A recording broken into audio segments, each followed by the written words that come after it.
Je prends la parole à ce micro et donc alors justement j'invite les participants à la table ronde donc à me rejoindre.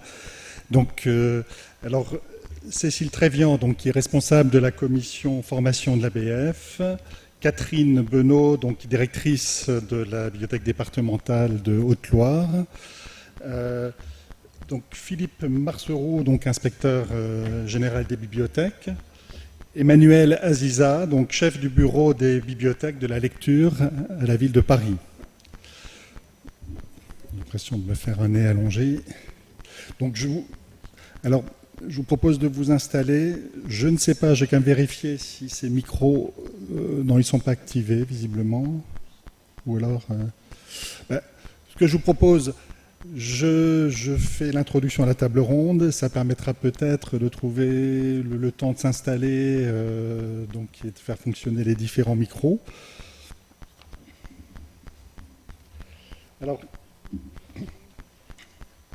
cette première table ronde, donc, elle a pour titre, attendez, je vais juste moi-même prendre mes aises. Donc, nouvelles compétences, nouvelles formations, quels besoins, donc quelles demandes sur un territoire.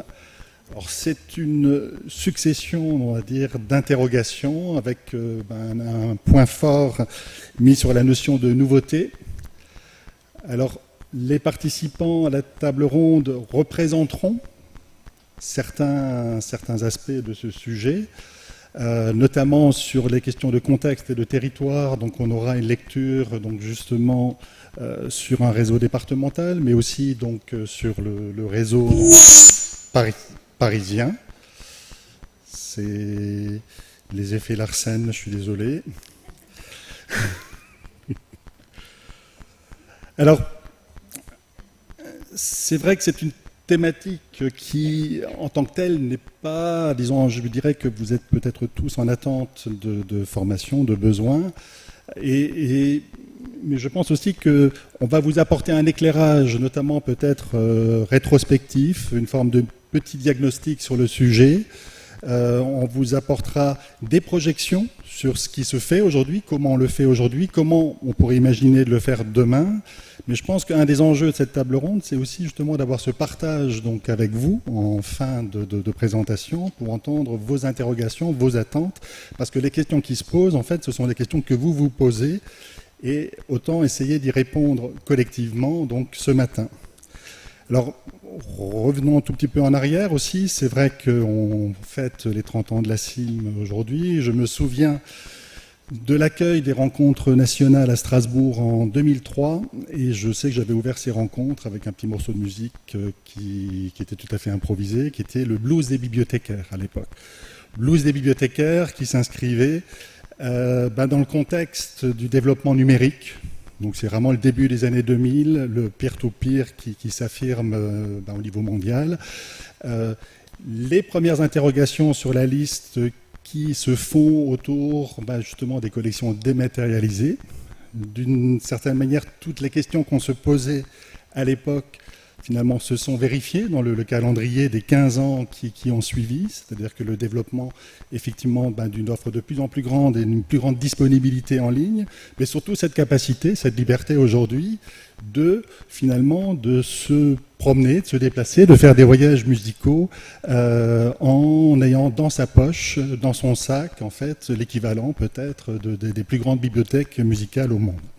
Donc c'est vrai que c'était un angle d'attaque qui questionnait très largement la perception qu'on pouvait avoir de notre métier, qui était quand même perçu donc, au début des années 2000 comme étant une articulation donc à des collections physiques, une adhérence à ces collections. D'ailleurs, c'était le moment aussi où Gilles Rettel, qui était intervenant sur certaines de nos rencontres, parlait de cette notion d'adhérence du phonogramme, justement, à un support ou non, donc à d'autres formes d'adhérence, donc des serveurs aujourd'hui en ligne donc, qui proposent ces contenus. Mais donc il y a eu ce glissement donc, de notre métier au début des années 2000, où on est sorti de cette première vision, en tout cas, d'une bibliothèque musicale, et derrière la bibliothèque musicale, du bibliothécaire musical qui devait chercher peut-être à s'affirmer autrement ou d'une manière innovante, en fait, et rechercher de nouvelles compétences, justement. Alors, peu de temps après, j'avais distribué quelques anciennes archives de bulletins de la CIM aussi. On avait parlé de l'étoffe des ou du héros d'ailleurs. Donc c'était suite à un article de Michel Sineux sur les habits neufs de la CIM. On avait aussi parlé d'un métier chiffonné. C'est-à-dire que cette idée que, en fait, on était complètement désemparé peut-être aussi par rapport à ces évolutions technologiques et dont on ne savait pas tout à fait quoi faire.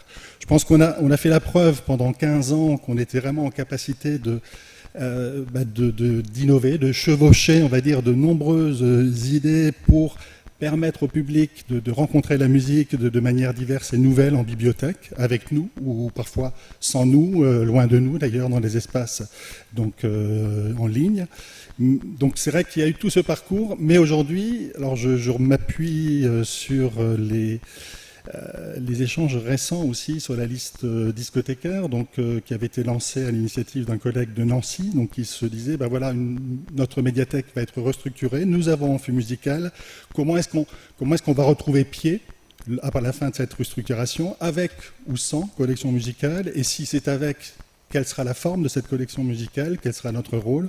Donc on est encore dans ces interrogations professionnelles et sur ce lien, toujours cette adhérence, on va dire, à notre métier, à des collections, et au-delà du métier et des collections, donc il y a cette notion d'adhérence à un public, un territoire, donc ce qu'on retrouve bien dans notre intitulé de table ronde. Alors, dans la partie initiale, Ivalix avait parlé des deux ailes, on va dire, qui pouvaient être les ailes de l'âme. Donc il y avait bien sûr la musique, qui portait l'une des... Alors ça m'a fait penser justement à un article que j'ai lu récemment, qui signalait à propos de l'amour. Donc là je rebondis à la fois sur Charles Trenet, que reste-t-il de nos amours, mais aussi sur le titre d'un ouvrage philosophique qui est sorti. C'est un ouvrage de Gérard Amissel qui s'intitule justement « Que reste-t-il de notre avenir ?» Et en quelque sorte, alors c'est vrai que c'est un ouvrage qui se pose cette question dans la perspective aussi de l'avenir, disons, de l'humanité tout court. Mais justement, c'est aussi une interrogation sur la nécessité de ne pas rester installé dans un modèle définitif, tout comme par exemple le progrès a pu inspirer pendant des décennies, des siècles même. On a pu vivre sur cette idée de progrès et de développement. Et donc aujourd'hui, peut-être qu'aussi il y a une sorte d'écologie en fait à trouver de nos métiers, du métier de bibliothécaire, du métier de bibliothécaire musical, et donc à se poser cette question, effectivement, que reste-t-il de notre avenir en termes de perspectives et d'enjeux réellement pour le futur, pour nos habitants, pour vos quartiers, pour vous-même, donc en tant que bibliothécaire professionnel. Donc, on va se donner la parole successivement. Donc, je propose d'ouvrir la table ronde avec une présentation de Philippe Marceroux, qui va donner des éléments, on va dire, à la fois de perspective historique, mais surtout aussi une vue d'ensemble sur une situation, je dirais, de la formation dans le monde des bibliothèques musicales. Mais vous verrez aussi qu'on ne part pas d'une sorte d'idéal passé, c'est-à-dire qu'il n'y a pas de nostalgie peut-être à avoir dans ce domaine non plus. C'est pas comme si on était parti d'un univers ou d'un monde où il y avait une offre extrêmement diversifiée et forte dans le passé en matière de formation de bibliothèque, pour les bibliothèques et en particulier pour les bibliothèques musicales. Mais c'est intéressant aussi de pointer, disons, tous ces hiatus qui ont pu exister et de voir comment aujourd'hui il est peut-être nécessaire d'en combler certains.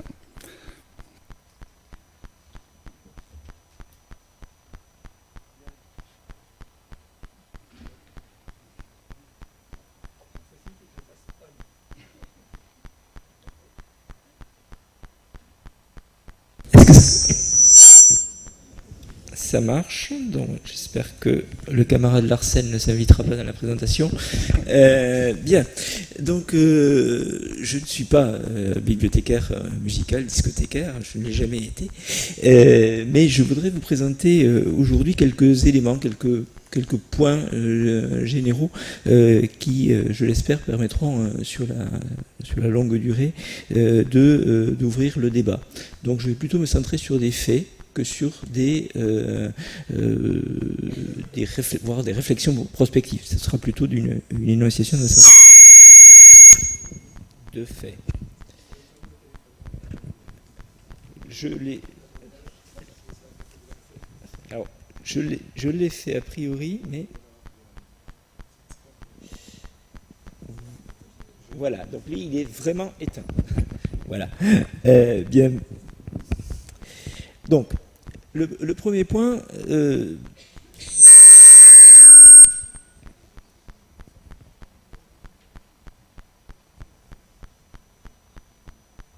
on va laisser la technique se régler. Bien. La première chose que je voulais dire, c'est qu'on parle finalement d'un nombre limité de bibliothèques. Essentiellement, il s'agit de bibliothèques territoriales. Il existe évidemment un petit nombre de départements spécialisés à la Bibliothèque nationale de France, quelques bibliothèques de conservatoire. Le sujet autour des nouvelles compétences, nouvelles formations, quels besoins, est à peu près vierge de tout rapport officiel. Il n'y a pas de rapport de l'inspection générale des bibliothèques sur la musique en bibliothèque. Il y a un nombre limité d'articles, il y a quelques mémoires d'élèves de l'ENSIB, essentiellement centrés sur des établissements et leurs pratiques. Toutefois, si on prend les choses à l'inverse, on peut se dire que le rapport de 2008 sur les filières bibliothèques peut avoir un intérêt dans notre présentation et dans l'ensemble de la discussion. En effet, ce rapport sur les filières des bibliothèques disait qu'il, sur la longue durée, il y avait 4 facteurs d'évolution dans les bibliothèques. Le premier était la dématérialisation progressive des documents. Je crois que nous y sommes.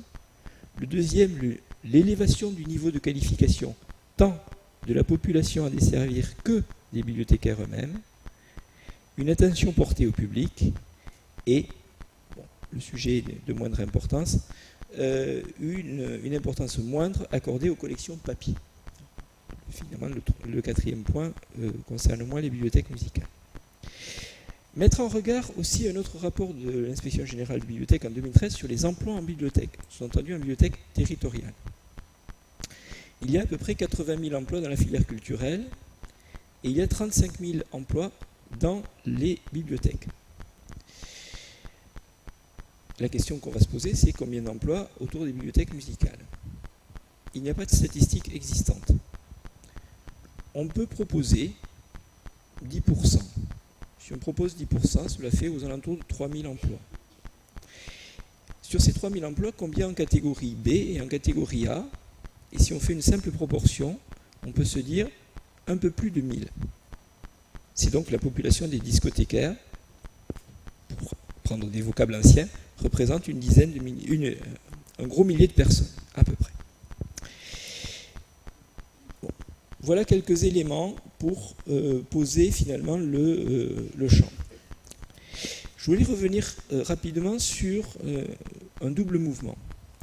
Celui de la présence toujours plus grande de la musique en bibliothèque et celui de la présence toujours plus faible de la musique dans les formations initiales et continues des personnels de bibliothèque. C'est un fait connu que de se dire que depuis les années 80, les lois de décentralisation, le nombre de bibliothèques et singulièrement le nombre de médiathèques a augmenté fortement. On peut dire qu'il y a eu à peu près doublement du nombre de bibliothèques si on prend les années 80 et si on prend 2019. On peut aussi se dire que le nombre de médiathèques sur le temps a énormément augmenté et que le disque en bibliothèque est finalement d'implantation relativement récente, en bibliothèque territoriale en tout cas. Les années 60 pour les pionniers, les années 70 pour le plus grand développement, les années 80 pour une vague plus forte. Au même moment, la formation reste forte et créée en 71, le CAFB Musique, reste forte jusqu'en 91, décret statutaire, ou 94, suppression du CAFB, j'y reviendrai. Sur le temps, 95-2000, on note la diversification des supports, 2005, le développement, on va dire, du streaming, du numérique et de la musique par abonnement. Je voudrais m'inscrire dans les pas de Christian Massot pour faire un point sur la formation en bibliothèque et essayer sur quelques 50 années de voir ce qui s'est passé. J'ai parlé du CFB musique. Schématiquement, le CFB musique est une sorte, jusque dans les années 90, et je dis bien 10, une sorte de viatique pour exercer le métier de discothécaire. À partir de 91, 2 septembre 91, les décrets statutaires sur la fonction publique territoriale, et à plus forte raison le 9 janvier 92, les décrets statutaires sur la fonction publique de l'État, le mot musique disparaît, je dirais. Il disparaît à plusieurs titres. Le CFB musique était la condition pour pouvoir être employé en bibliothèque territoriale. Soit que les postes étaient ouverts en contrat à durée déterminée, soit qu'ils étaient ouverts par des concours spécifiques, mais des concours locaux, essentiellement catégorie B et catégorie C. En revanche, les réformes statutaires de 91 et 92 vont faire que le mot musique disparaît et que ces réformes sont muettes sur les questions plus généralement des emplois spécifiques qui sont proposés à des concours, à des lauréats de concours généralistes. Et c'est bien ce hiatus entre des formations spécifiques, des emplois spécifiques et des formations et des concours généralistes, de ce hiatus naît une première difficulté. Et ça remonte à 91. Dans le même mouvement, et graduellement depuis 91, on note aussi une disparition progressive des formations post-recrutement. Ce qui renvoie donc la musique et les connaissances musicales à une formation initiale, mais entendons-nous bien, initiale avant le passage du concours, avant l'entrée en poste. Qu'en est-il aujourd'hui ? Il n'y a pas de formation dans les cursus initiaux de catégorie A, bibliothécaires territoriaux ou conservateurs territoriaux. Pas de formation à l'INET. À l'ENSIB, de la même manière, la formation initiale des conservateurs d'État et des bibliothécaires d'État ne prévoit pas ce point spécifiquement. Il n'y a pas de formation à la documentation musicale, peu de formation pour les catégories B, de la même manière, pas de formation initiale. En revanche, il peut y avoir quelques heures, et Christian Massot le pointait dans le dernier Musique en bibliothèque en 2012, il peut y avoir quelques heures dans des parcours de DUST et DUT des métiers du livre. Il citait par exemple les exemples de Toulouse et de Grenoble qui, vaille que vaille, ont maintenu quelques formations de ce côté-là. Si on prend la formation continue, on peut se dire, si la formation initiale est très faible, la formation continue prend le relais. Que se passe-t-il ? Rien, ou presque. Dans les centres régionaux de formation aux carrières des bibliothèques, il se trouve qu'à l'Inspection générale des bibliothèques, j'étais jusqu'à l'année dernière chargé des Pays de la Loire et de l'ancienne région Poitou-Charentes. J'avais donc 2 objets faciles à vérifier, le catalogue du CRF de Rennes, le catalogue du CRF de Poitiers. Qu'ai-je trouvé dans les années 2017 et 2018 ? Un stage dans chacun de ces 2 CRF, c'est-à-dire peu de choses. Ces stages sont plutôt destinés à la catégorie B et plutôt sur les questions de traitement documentaire. Il y a un stage par ailleurs à l'ENSIB en formation continue. C'est donc renvoyer à l'importance que peuvent avoir les parcours initiaux de formation la totalité de cette formation musicale pour exercer en bibliothèque musicale, ce qui est une difficulté.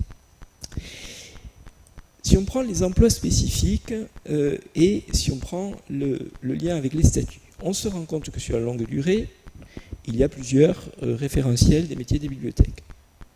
Il y a un référentiel des métiers territoriaux qui est établi par l'Observatoire de la fonction publique territoriale. Dans ce référentiel, on note qu'il y a, à la partie bibliothèque et centre de documentation, 4 métiers principaux. Directeur de bibliothèque, bibliothécaire, agent de bibliothèque et documentaliste. Schématiquement, catégorie A+, catégorie A, catégorie C et catégorie B. Ces référentiels renvoient à des emplois types, mais il n'y a aucune place pour les profils spécifiques. En tout cas, ils ne sont pas énoncés en tant que tels. Cette généralisation des référentiels et de leur usage contre des profils de poste qui, eux, sont spécifiques, pose une nouvelle question. C'est-à-dire que là, pour le coup, on peut avoir et une formation initiale généraliste et des profils généralistes, et des référentiels qui font référence à des métiers très généraux, mais aucune référence à des profils de poste particuliers. Et pourtant, il y a individualisation des postes, donc une difficulté. Et il y a ce mouvement de balance entre une technicité des formations qui est toujours moindre et une hyperspécialisation des requêtes des collectivités qui souhaitent recruter.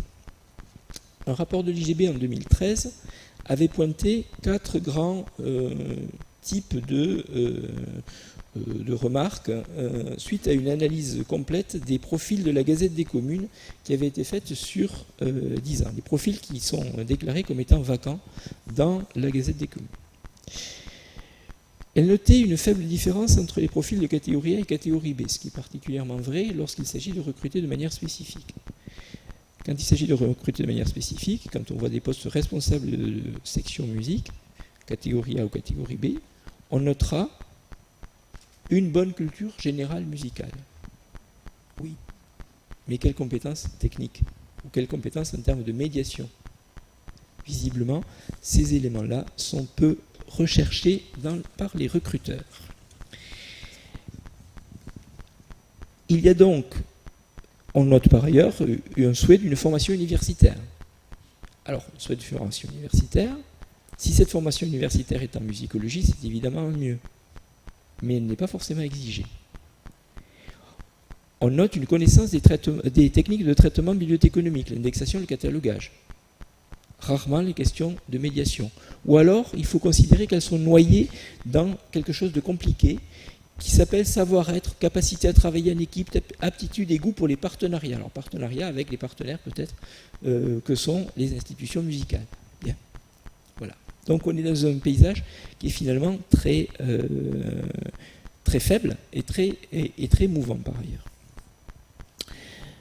Quelques souhaits, peut-être pour ouvrir le débat, quelques éléments. Il me semble qu'une formation élémentaire pour tous, quels que soient les niveaux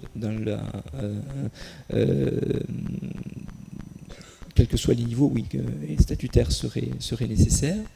Et surtout, il faudrait que l'on arrive à sortir de ce que je peux appeler par ailleurs la dérive techniciste, c'est-à-dire sortir d'une logique qui est purement liée au traitement documentaire, logique qui afflige les postes et les profils de postes en catégorie B et en catégorie C. Effectivement, la question de la transition des collections vers le public et donc de la transition du traitement documentaire vers la médiation doit également être traitée, tout autant que l'inclusion d'un domaine spécifique dans une logique générale qui est celle de la perte de spécialité et une prévalence de la polyvalence. Pardon pour ce constat un peu désespéré, mais je crois qu'il correspond aussi à un état. Merci. Donc j'indiquais bien qu'on ne partait pas d'un âge d'or donc pour aller vers de nouveaux territoires, mais donc c'est vrai qu'il y a déjà un diagnostic qui est lucide donc sur une situation passée, donc et la place aussi du métier de bibliothécaire musical dans l'histoire des bibliothèques.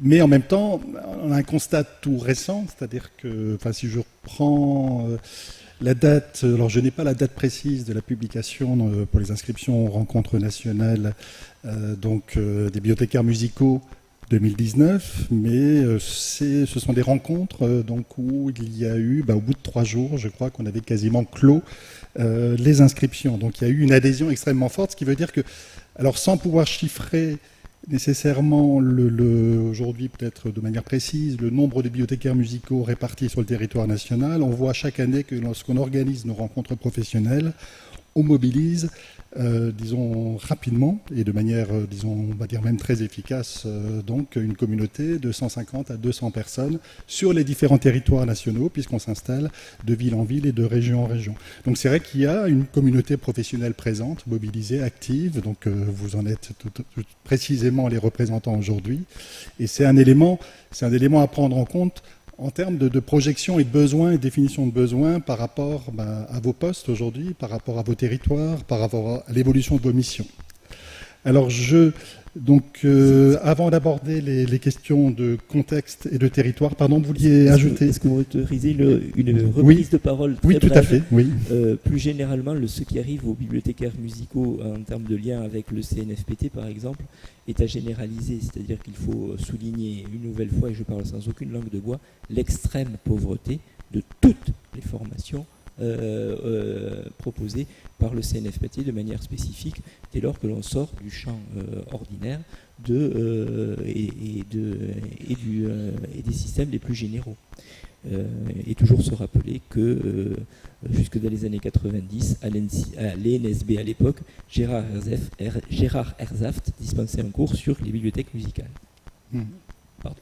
Bibliothèque musicale, et il intervenait aussi sur le blues, justement. Donc. Alors je propose justement, je vais donner la parole dans un deuxième temps donc à Cécile Trévian, donc pour disons nous présenter, on va dire, le cursus aussi de formation au sein de l'ABF, donc avec justement les interrogations aussi qui peuvent en suivre, c'est-à-dire qu'il y a des choses qui sont mises en place de manière spécifique.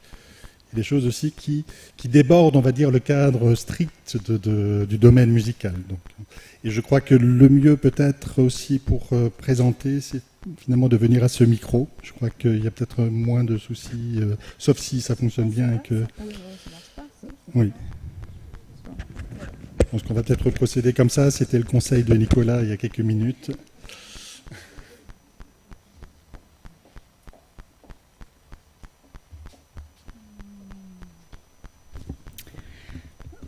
Bon, la formation ABF, elle est toute petite par rapport à toutes les problématiques qui sont abordées aujourd'hui. La formation ABF, donc, elle existe depuis assez longtemps. Au départ, elle avait pour objectif de former des bibliothécaires, des agents du patrimoine ou des bénévoles qui étaient embauchés sans formation initiale en métier du livre. Aujourd'hui, c'est un petit peu différent. Le contexte a malheureusement beaucoup changé. Et là, c'était mieux avant, c'est sûr. On a essentiellement, du moins en région parisienne et dans beaucoup de sites, des personnes en reconversion. C'est-à-dire qu'en fait, qui dépendent de Pôle emploi. Donc pour nous aussi, le métier, enfin l'accompagnement des stagiaires a beaucoup changé. Donc la formation ABF s'adresse donc à des personnes sans formation de bibliothécaires qui veulent travailler en bibliothèque en tant que catégorie C, adjoint du patrimoine, et qui ont un bagage variable. La formation donc comporte 200 heures de cours et de TP, de visite aussi, et donne lieu à un titre qui est homologué de niveau 5. Donc nous avons des groupes très très hétérogènes avec des gens qui sortent de l'école de la deuxième chance ou qui n'ont pas de bagage particulier scolaire, et puis au cours des années de formation que j'ai pu assurer, j'ai vu des agrégés, des documentalistes qui n'en pouvaient plus d'être en collège, beaucoup de nounous aussi, d'anciennes puéricultrices, voilà. Tout ça, et à toutes ces personnes-là, on doit donc donner une formation de base pour qu'elles soient capables de travailler en bibliothèque. Alors, parmi ces 200 heures de cours, les 200 heures de cours sont réparties en 3 modules. Pour faire simple, il y a les connaissances des publics, l'offre, documentaire et services, et puis le cadre dans lequel on exerce ce métier. Donc la connaissance des publics qui est maintenant un gros module dans notre formation, comprend aussi bien des études des études sur les pratiques culturelles des Français que l'accent porté sur chaque territoire. C'est-à-dire qu'on exerce son métier sur un territoire donné dont on doit analyser les besoins, les attentes, dans le cadre d'une politique publique plus générale. On a quelques personnes qui travaillent en comité d'entreprise, on a quelques personnes aussi en hôpital, mais la grosse majorité des stagiaires travaillent dans des bibliothèques territoriales. D'où l'importance accordée au territoire et aux politiques publiques. La bibliothèque, donc, est un acteur de la politique publique. Elle doit donc tenir compte de ça et du territoire dans lequel, évidemment, elle s'inscrit. Une fois qu'on a mis l'accent sur les besoins et les attentes des publics, la manière dont on les accueille, on s'attache à définir une offre qui correspond à ces besoins et ces attentes. Et là, la musique, n'est-ce pas, a très peu de place dans la formation. Je pense qu'il y a 6 heures consacrées en moyenne à la musique, c'est-à-dire les genres musicaux, l'histoire de l'enregistrement, des musiques enregistrées, l'histoire du développement de la musique dans les bibliothèques, afin que les stagiaires aient une culture générale qui leur permette de voir où on en est aujourd'hui, l'évolution. Évidemment, beaucoup de cours sur les offres actuelles, donc le numérique, la médiation du numérique. Ça, on leur présente différentes solutions, on leur présente les offres, Philharmonie, enfin, etc., les bornes. Tout ça, ils doivent être au courant de ce qui existe. On présente des exemples aussi, c'est exemplarisé avec parmi vous, je sais qu'il y a des gens qui font des choses formidables dans vos médiathèques. On y va, on va regarder grâce au portail. Donc il y a énormément de travail autour de ce qui se fait actuellement. Et je crois que c'est l'essentiel de cette formation. On n'est plus tellement sur les contenus. On parlait de la dérive techniciste, etc. Il n'y a pratiquement plus de catalogage. Enfin, on n'apprend plus évidemment à cataloguer. On est sur la médiation. Après, la question qui se pose, c'est la médiation de quoi ? Parce que la médiation, c'est une posture, mais c'est aussi des contenus derrière, et ça pose la question de la position du bibliothécaire par rapport à ses publics. Avoir la bonne position, c'est-à-dire ne pas se mettre en surplomb, évidemment, faire participer les usagers, mais avoir suffisamment de connaissances pour être capable d'animer une communauté ou de donner vie à cette participation qui est difficile. Souvent, les publics, on veut les faire participer, ils ne veulent pas toujours participer. Donc voilà. Et le troisième point, c'est le cadre institutionnel. C'est aussi, encore une fois, le territoire. On en revient au territoire, c'est-à-dire que la médiathèque ne peut rien toute seule. Elle doit aussi, c'est de l'argent public en outre, ça on le rappelle régulièrement. Il faut donc rentabiliser les actions, et ça s'inscrit dans des synergies avec des partenariats. Et il y a tout un module de cette formation qui se consacre à toutes les procédures, donc budget, comment on monte un partenariat, voilà. Et puis les validations, les circuits de validation, etc. Donc la formation, quand les lauréats sortent, ils ont des tas de connaissances éparses. Alors la formation, j'ai oublié de le dire, elle se déroule normalement en alternance. Pour 200 heures de cours, les stagiaires doivent être en poste un minimum de 10 heures par semaine. Là, on est en train de développer l'apprentissage. C'est un peu compliqué de manière pour suivre les bonnes procédures pour faire valider la formation ABF dans le cadre de l'apprentissage, mais on y va.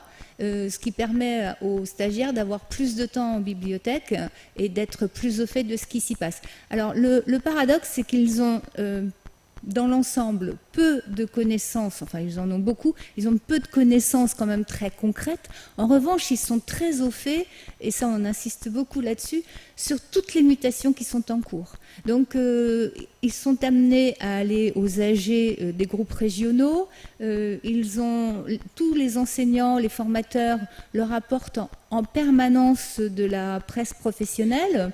Donc ça, voilà, ils sont vraiment au fait. Après, il y a une dichotomie totale entre la conscience qu'ils ont de l'évolution du métier et l'endroit où ils vont aller après.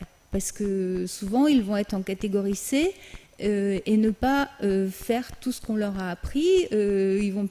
Souvent, ils ne vont pas mener de projet, etc. Quoique, quand même, le métier devient de plus en plus exigeant et il y a peu de place aujourd'hui pour un vrai catégorie C tel qu'on l'entendait par le passé. Hein. On ne couvre plus les livres sur place, etc. Heureusement, d'ailleurs, pour les catégories C. Et du coup, ils peuvent être amenés à être mieux intégrés dans les équipes à des niveaux plus stratégiques. La musique, encore une fois, là-dedans, a peu de part, mais elle est partout. C'est-à-dire que, d'une part, évidemment, il faut faire vivre les espaces musicaux quand il y en a, les collections, passer beaucoup de temps à connaître les ressources qui sont possibles en bibliothèque. Ça fait partie de ce qu'on leur apprend, ça fait aussi partie d'un travail personnel. La formation ABF implique un gros travail personnel. Et c'est un petit peu ça la difficulté de cette formation, c'est que sur 200 heures, on est obligé de compter énormément sur la culture, la curiosité et l'appétence en fait de chaque stagiaire. Voilà.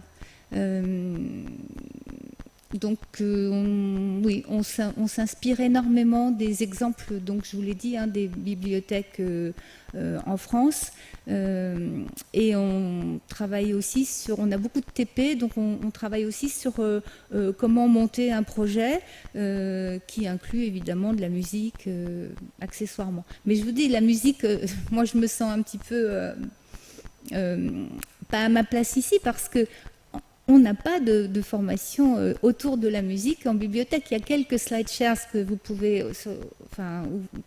consulter, qui sont très bien faits, mais c'est 6 heures, donc bon. Par ailleurs, vous disiez qu'en formation continue, il y avait peu de formation sur la musique. J'ai regardé dans chaque groupe régional à l'ABF, il n'y a pas de formation autour de la musique, ni même des contenus en général. Et pourquoi? Alors là, je pense que la raison, elle est relativement simple. On est confronté en bibliothèque territoriale en particulier à de nouvelles pratiques, à de nouveaux publics. On est en urgence pour être capable de répondre à ces défis. Et évidemment, on a des formations là-dessus parce qu'on ne peut pas en faire l'économie. Et donc la formation ABF, évidemment, elle renchérit là-dessus, plus que sur les contenus, parce qu'en 200 heures, de toute façon, on n'a pas vraiment le temps de se consacrer plus avant à ça. Voilà. Ce qu'on essaye aussi de faire passer, alors encore une fois, c'est pas lié particulièrement à la musique, mais c'est le fait qu'on est au service des publics, qu'effectivement il faut les faire participer, mais il faut aussi qu'il puisse y avoir une évaluation des actions et que quand on entreprend quelque chose, il faut que ce soit pour un bénéfice. C'est-à-dire que l'évaluation est une notion qu'on essaye de faire passer. Alors les critères sont très compliqués à mettre en place et encore une fois, les stagiaires ne sont pas forcément amenés après à faire de l'évaluation d'opérations, mais il faut qu'ils gardent en mémoire le fait que quand on est au service des publics et en service public, forcément on a une exigence concernant tout ce qu'on fait sur un territoire pour savoir comment en bénéficie le plus grand nombre et au meilleur coût. Voilà.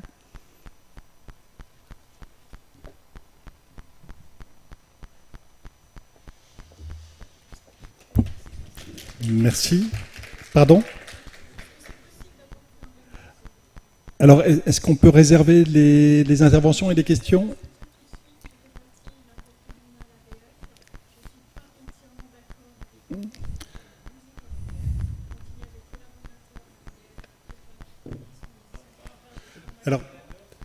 Alors, si vous voulez bien, je vous propose de réintervenir. On va entendre les 4 interventions et on aura l'échange avec la salle.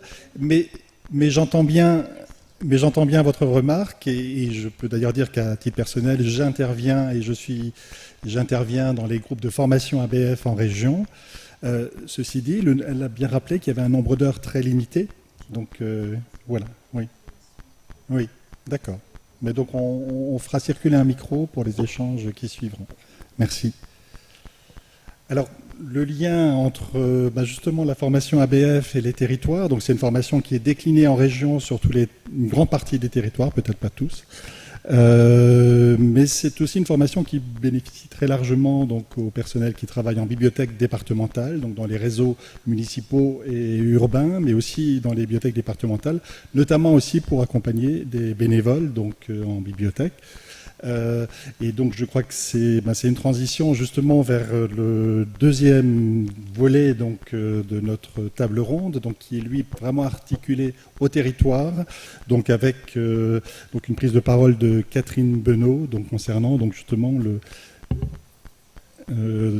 concernant donc, son réseau de bibliothèques départementales et la façon dont est développée justement la formation musicale dans ce réseau, mais aussi toutes les interrogations qui peuvent en être, sachant que c'est un contexte professionnel aussi particulier et qu'il est intéressant là, de souligner justement les notions de nouvelles compétences qui sont à apparaître autour de nos métiers.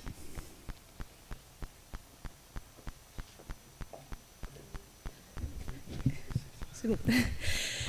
Donc effectivement, la question des compétences et de la formation bibliothèque départementale, elle nous intéresse à 2 titres en fait. Donc ce sera les 2 parties de mon intervention. Déjà, il y a en lien avec des évolutions des métiers qui ont déjà été abordées par mes prédécesseurs, quelles compétences aujourd'hui sont nécessaires à un bibliothécaire musical en bibliothèque départementale. Et puis l'autre aspect, c'est qu'en tant que nous, prescripteurs et organisateurs de formation à destination des bénévoles et salariés des réseaux des bibliothèques rurales, quelle place on laisse à la musique dans nos formations. Donc ce sera la deuxième partie. Alors je ne vais pas m'appuyer que sur le réseau de la Haute-Loire, hein. J'ai fait un petit sondage en ligne, enfin voilà, je vous en donnerai les résultats. Alors pour commencer par les compétences nécessaires à un bibliothécaire musical en bibliothèque départementale, en écoutant en fait les personnes qui ont parlé avant moi, je me suis rendu compte que dans les compétences que je vais vous lister, il y a beaucoup de choses qui ne sont pas forcément propres à la musique, voire certaines qui ne sont pas propres aux bibliothèques départementales, mais c'est aussi l'idée, enfin voilà, j'ai fait une espèce de plan de formation idéal dans ma tête, et l'idée c'était de, voilà, en lien avec certaines évolutions du métier, finalement, qu'est-ce qui nous manque aujourd'hui, enfin qu'est-ce qui nous manque ou qu'est-ce qu'il faut vraiment développer. Donc les évolutions du métier, pour les rappeler vite fait, c'est bien sûr un besoin de travailler de plus en plus en transversalité, que ce soit au sein d'un établissement, mais aussi au sein d'une collectivité. Très concrètement, en département, il y a quand même entre la culture et les services sociaux, il y a quand même de vraies passerelles à trouver. Donc ça implique aussi des compétences spécifiques. Et puis l'autre évolution majeure, donc là je m'appuierai sur le rapport rédigé par Jean-Luc Gauthier-Gentès en 2013 sur les évolutions des BDP. Donc on est en train de passer d'un système centré sur la desserte à des métiers, un service plus centré autour des territoires, des services aux collectivités. Et donc forcément il y a des compétences nouvelles qui vont avec ça. Donc concrètement, il y a 3-4 compétences que j'ai listées qui, moi, si demain je dois faire des formations en intra, c'est celles que je privilégierais. La première, c'est la gestion de projet. Tout bêtement, parce qu'effectivement, travailler en transversalité, monter un projet un peu global avec plusieurs partenaires, ça implique de connaître des outils. Enfin voilà, savoir gérer un rétroplanning, établir un budget prévisionnel, connaître des outils en ligne qui peuvent permettre de travailler, surtout quand on est avec des partenaires qui ne sont pas forcément proches géographiquement. Ça, c'est un vrai plus. Donc pour moi, ça fait partie un peu de... Voilà, c'est pas propre aux bibliothèques départementales. Je pense que ça fait vraiment partie des connaissances qu'il faut qu'on développe en bibliothèque. Le deuxième, c'est donc plus lié proprement aux évolutions des bibliothèques départementales. Donc finalement, au passage à cette transition d'une desserte à quelque part de la coordination et de l'animation de réseau. Donc là, je citerai Anne-Marie Bock, qui est la directrice de la bibliothèque départementale du Bas-Rhin. Dans un article paru dans la Gazette des communes en 2018, elle disait que finalement, ce changement de métier, ces nouveaux métiers de référent de territoire, coordinateur de réseau, ils impliquent des compétences en animation d'équipe. Parce que c'est vrai que moi je pense qu'un des fondements de notre métier, c'est quand même effectivement de faire du lien sur le territoire, d'aider les petites bibliothèques à sortir de leur isolement. Donc ça va passer par des réunions de territoire, par de l'animation de réseau, et ça implique des compétences de préparation de réunion, d'animation de réunion. Voilà. L'autre point, je trouve, par rapport à cette évolution, de plus en plus, en bibliothèque départementale, on va nous demander de réfléchir en termes d'aménagement du territoire. Et donc pour aménager le territoire, cette notion d'aménagement, elle va passer aussi par une connaissance fine du territoire. Cette connaissance, donc il y a deux aspects. Il y a bien sûr l'expérience, qu'on ne remplace pas au bout d'un moment, c'est le fait de se déplacer, de rencontrer les bibliothécaires, mais il y a aussi, moi je trouve, une partie de collecte et d'analyse de données qui est vraiment importante pour nous. Donc les données en question, ce sera bien sûr les données sur les bibliothèques de l'Observatoire de la lecture publique, avec l'utilisation par exemple de l'outil Géoclip, mais au-delà, il y a d'autres outils qui sont intéressants à aller étudier. En département, je pense typiquement au schéma départemental des enseignements artistiques, qui coordonne un peu l'action des écoles de musique. Plus récemment, les départements ont mis en place des schémas d'accès aux services publics qui s'intéressent notamment au temps de parcours pour accéder à un certain nombre de services. Ça, c'est une mine d'or sur comment fonctionne le territoire et comment les bibliothèques s'insèrent là-dedans. Autre point donc important des missions en bibliothèque départementale, c'est bien sûr la formation. Et au-delà de la formation, parce que du coup, alors il y a vraiment une grande disparité des modèles en bibliothèque départementale. À certains endroits, le bibliothécaire musical va devoir lui-même concevoir et animer des formations. C'est pas le cas partout. Même quand c'est pas le cas, il y a de toute façon cette mission d'accompagnement qui est primordiale. D'accompagnement aux bibliothèques, les aider sur place à gérer leurs fonds. Et ça, c'est vraiment, ça demande, une des compétences primordiales pour moi, c'est la pédagogie. Et en termes de formation, ça peut se traduire par la formation de formateurs qui devient, à mon avis, un indispensable en bibliothèque départementale. Et puis pour finir, donc plus par rapport en lien avec les collections, on a parlé de médiation numérique, mais je pense que les besoins de formation en médiation numérique sont particulièrement vrais pour la musique. À deux titres, déjà on voit bien que quand on propose des ressources numériques payantes en musique, ces ressources ne trouvent pas leur public sans une médiation vraiment poussée. Donc ça c'est pareil, il faut s'y former, il faut apprendre à le mettre en place. Et puis l'autre aspect, c'est effectivement toute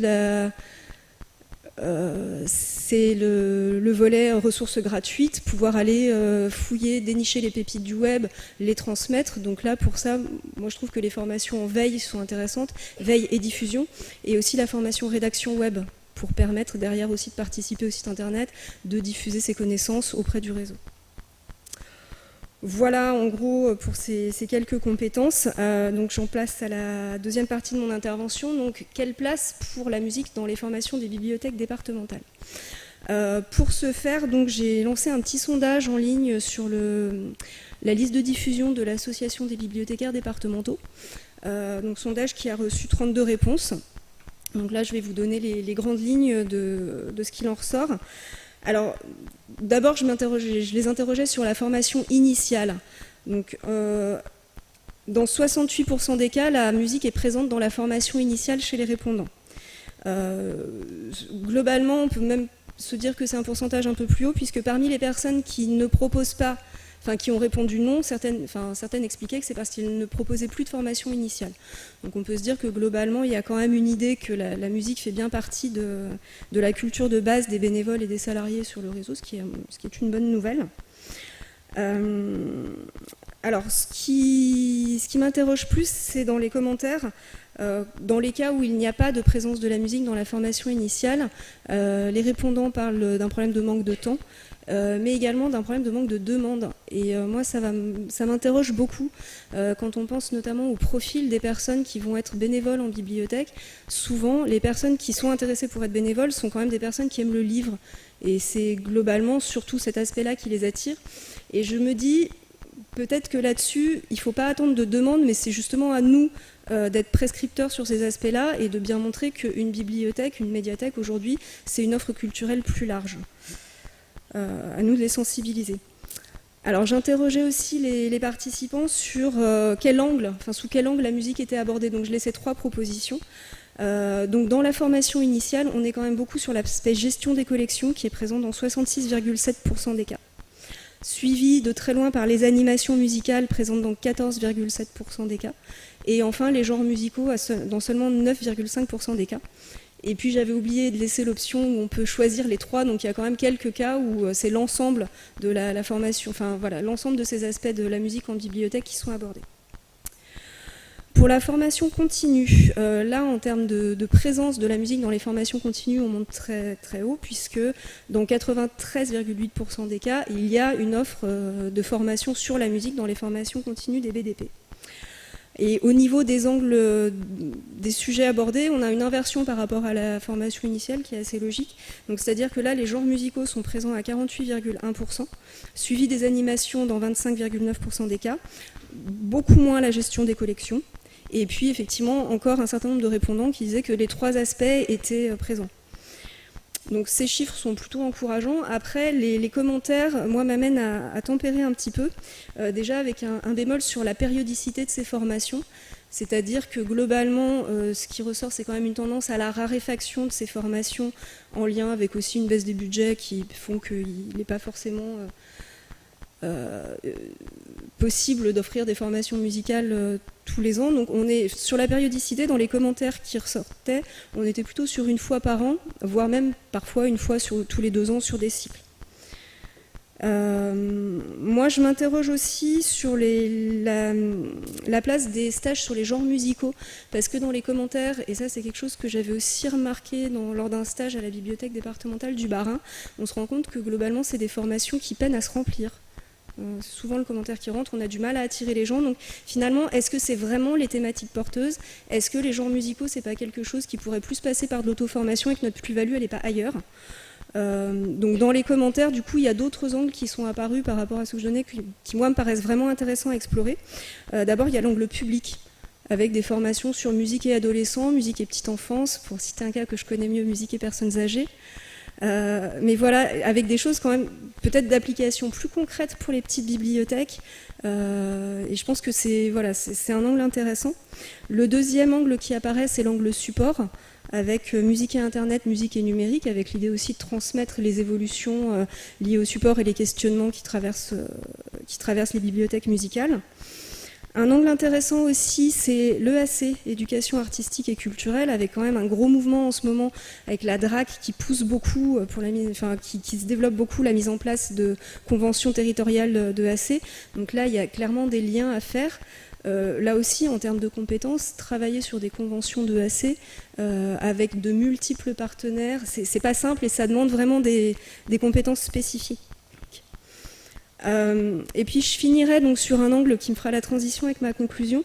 Un des répondants parlait de la mise en place de kiosques musicaux, donc sur le modèle de ce qui se fait pour le livre, des présentations de nouveautés ou de coups de cœur autour de la rentrée littéraire, des nouveautés BD, les coups de cœur jeunesse, le même format autour de la musique pour échanger aussi ensemble autour des nouveautés ou des coups de cœur.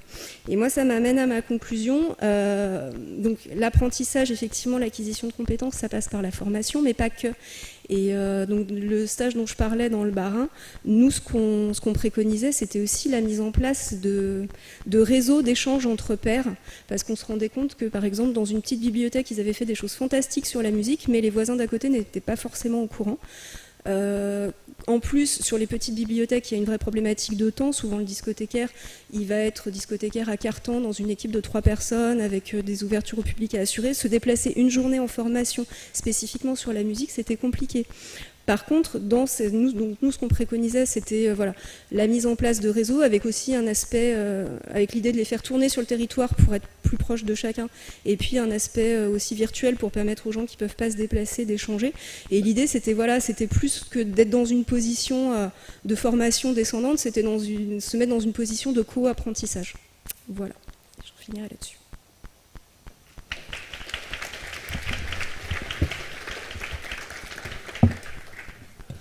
Merci beaucoup. Donc c'est vrai que on évolue là donc vers un certain nombre de proposition donc d'évolution de notre métier également vers des fonctions transversales. Donc c'est pas le métier de bibliothécaire musical qui change, c'est le métier de bibliothécaire tout court qui change et qui intègre justement les perspectives de formation en matière de fonctionnement en réseau, de gestion de projet, le travail sur les compétences territoriales en lien avec les DRAC me semble aussi une piste tout à fait intéressante. Donc c'est vraiment, alors c'est des choses qui existent déjà, que vous pratiquez déjà, mais en termes de perspectives nouvelles, en tout cas de développement d'activités sur nos territoires, ça me semble être des pistes tout à fait intéressantes. Et je propose donc de terminer cette table ronde avec la présentation donc d'Emmanuel Aziza, donc concernant donc le réseau de la ville de Paris. Et là aussi, je pense avec la construction en fait d'une forme de profil de métier, on va dire, de bibliothécaire musical, avec un certain nombre de compétences qui ont été déduites aussi d'analyse de terrain, qui seront tout à fait intéressantes à partager avec vous. Bonjour à tous. C'est un terrain effectivement qui est un peu aux antipodes des bibliothèques départementales, mais on va retrouver des similitudes dans le raisonnement. Il faut aussi avoir à l'esprit quand on parle de Paris qu'on a toujours une forte mixité sociale et aussi un fort lien avec la population francilienne et avec le Grand Paris, même s'il n'existe pas encore du point de vue culturel. Donc, dans le raisonnement pour aboutir un peu à la construction de notre offre de formation et des compétences qui sont attendues, donc c'est vrai que j'ai voulu partir de la réflexion sur le terrain, sur les usages qu'on peut constater et sur la manière dont on essaye dans le réseau de Parisiens d'adapter l'offre au public et aux différents publics que nous rencontrons autour de la musique. Et donc vous verrez aussi comment on réfléchit un peu par tâtonnement pour la construction de l'offre de formation.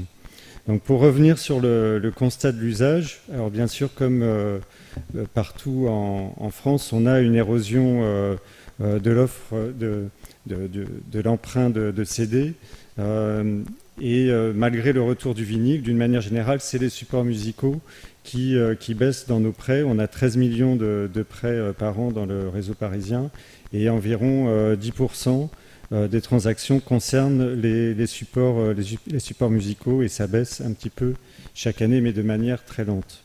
Il faut dire aussi qu'à Paris, on souffre d'abonnement à étage qu'on aimerait bien changer dans une prochaine mandature avec la gratuité pour le livre, ensuite pour le CD 31 € et pour les DVD, CD-DVD 60 €. Donc on arrive à quelque chose qui devient un peu hors du temps, mais malheureusement c'est difficile de le changer pour l'instant.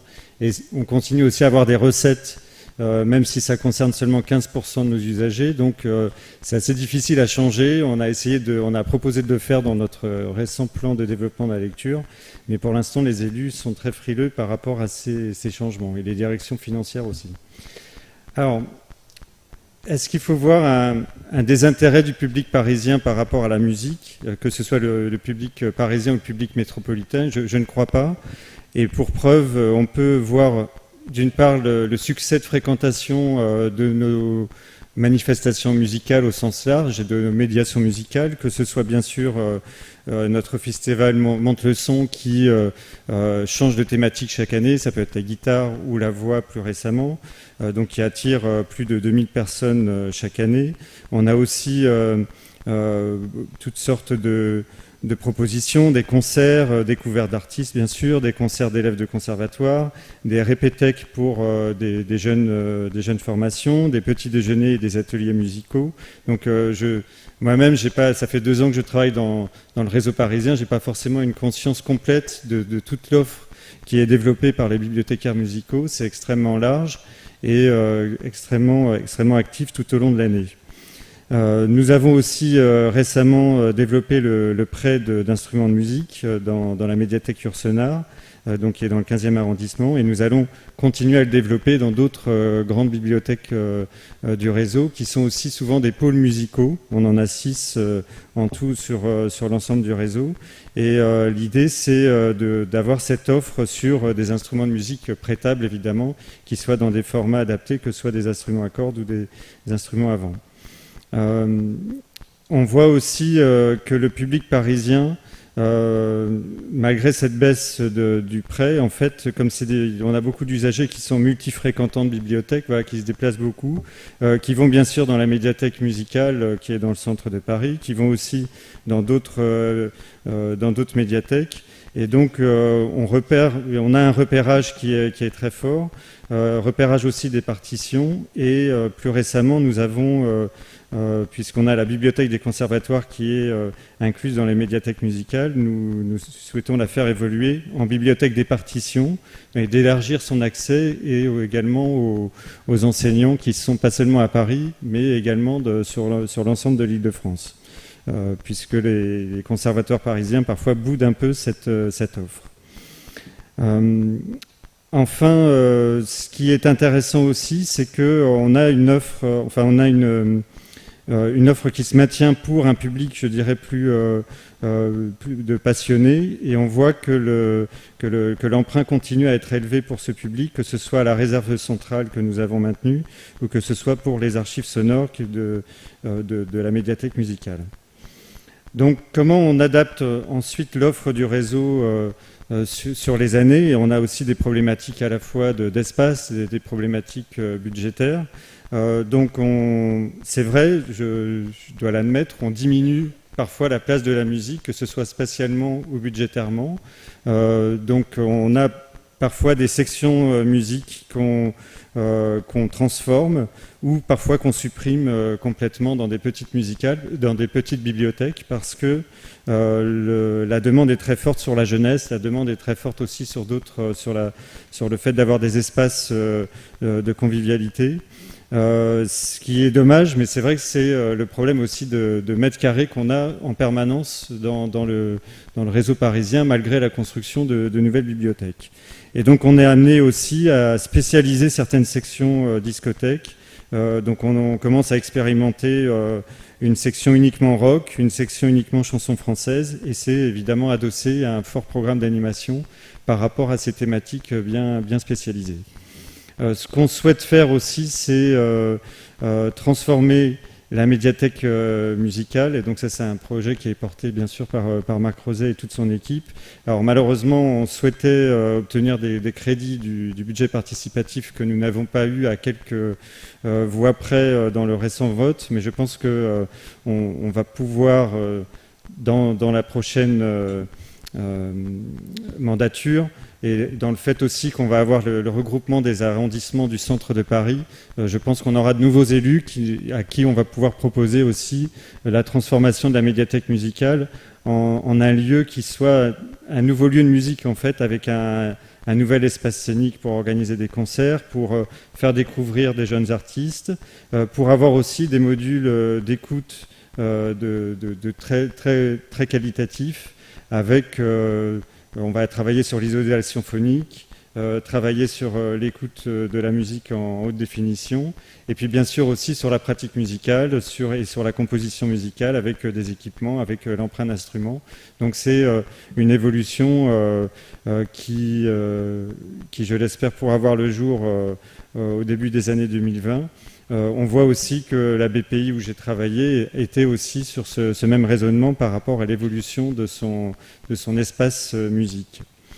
Ce qui est important aussi, alors j'ose plus utiliser le mot de recommandation depuis tout à l'heure, mais malgré tout, ça reste une activité forte bien sûr des discothécaires, et on a essayé de mieux la valoriser sur le portail des bibliothèques en créant un univers graphique spécifique autour de la musique, avec aussi la valorisation de toute notre action. Alors, quelles sont les compétences qu'on en déduit pour les bibliothécaires musicaux, du moins à Paris, mais je pense que c'est valable aussi dans beaucoup de grandes villes, on a parlé de Lyon tout à l'heure. Bien sûr, des compétences développées en action culturelle et en médiation, avec la capacité de nouer des partenariats. Alors c'est vrai que le partenariat, c'est un mot un peu galvaudé, mais c'est bien sûr travailler avec des institutions culturelles proches, travailler avec des conservatoires, mais pas uniquement, avec toutes les associations musicales aussi qu'on trouve sur le territoire. Et puis aussi, donc, savoir aussi animer des médiations beaucoup plus simples que des concerts à organiser. Donc, c'est avoir bien sûr des rendez-vous conviviaux qu'on puisse proposer au public, surtout autour de l'écoute. Et en complément, je dirais que dans ces compétences d'action culturelle, il ne faut pas non plus négliger l'aspect technique, ne serait-ce que pour savoir régler le son, savoir parfois aussi accueillir des régisseurs lorsqu'on a la chance de pouvoir en avoir sur des concerts. Mais voilà, faire aussi l'interaction avec le domaine technique. On essaye d'équiper bien sûr nos bibliothèques de plus en plus, mais après, c'est pas tout d'avoir un équipement, il faut savoir bien sûr s'en servir. Plus important, bien sûr, aussi que cet aspect technique, c'est la compétence en faire savoir. Donc, développer la communication, bien sûr sur les réseaux sociaux aussi, l'animation de communauté, savoir créer des playlists. Voilà, j'enfonce des portes ouvertes, mais c'est aussi faire partager, savoir partager la musique vis-à-vis d'une population qui de plus en plus s'intéresse à ce que nous proposons aussi en ligne. Alors, tu parlais tout à l'heure, Philippe, bien sûr de la bonne culture musicale en général. Bien sûr, ça reste évidemment quelque chose d'important, mais je dirais aussi la pratique musicale, ça devient de plus en plus, à mon avis, une nécessité pour les bibliothécaires musicaux, ne serait-ce que parce que nous prêtons de plus en plus des instruments aussi dans certaines bibliothèques. Donc je pense que ça fait partie d'une continuité. On a parlé aussi tout à l'heure d'écosystème. Alors bien sûr, dans l'histoire d'un bibliothécaire musical, il n'y a pas forcément la pratique, mais je dirais que maintenant, c'est quelque chose qui doit rentrer de plus en plus en ligne de compte. Et parfois aussi, on peut avoir des besoins sur la connaissance du solfège. Alors, par contre, le solfège peut-être la lecture des partitions parfois est moins partagée. Et alors que nous avons des demandes qui restent fortes sur les partitions et sur les matériels d'orchestre également. Donc, avec la nécessité aussi de pouvoir récupérer des notices et de pouvoir continuer évidemment à présenter ces matériels sur les catalogues. Alors du coup, notre offre récente de formation, alors on a tout un catalogue qu'on propose sur l'ensemble du réseau. On s'appuie beaucoup sur des formateurs qui sont non seulement extérieurs, mais qui sont aussi des formateurs internes. Donc c'est des bibliothécaires qu'on rémunère de manière à ce qu'ils puissent à ce que ce soit attractif, mais on ne leur impose pas de poser une journée de congé, donc c'est vraiment intégré dans leur temps de travail.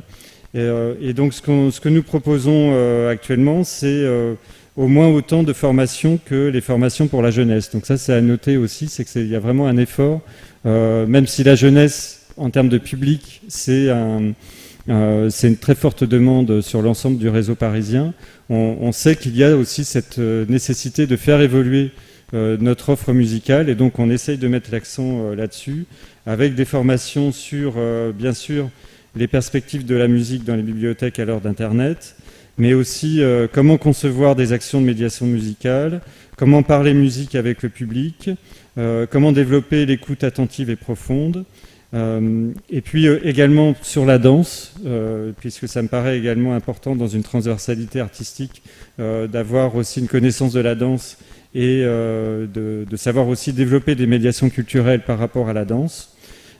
Et enfin, alors pour l'instant c'est une formation qui n'a pas beaucoup de succès et on a aussi du mal à trouver des formateurs, c'est quelque chose de plus spécifique, c'est animer un atelier avec le logiciel MusinKit, qui est un logiciel d'apprentissage de la musique développé avec l'Éducation nationale.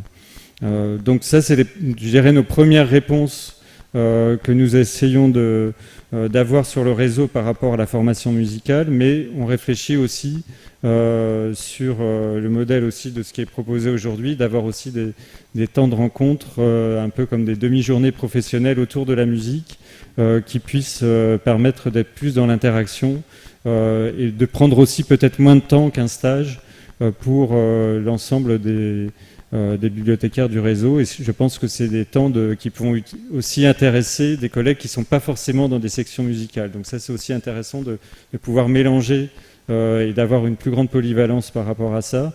De même que actuellement, on recherche une plus grande polyvalence entre jeunesse et adultes. Je pense aussi que la musique doit s'intégrer dans cette construction en équipe de projets qui puissent intéresser différents types de publics. Voilà.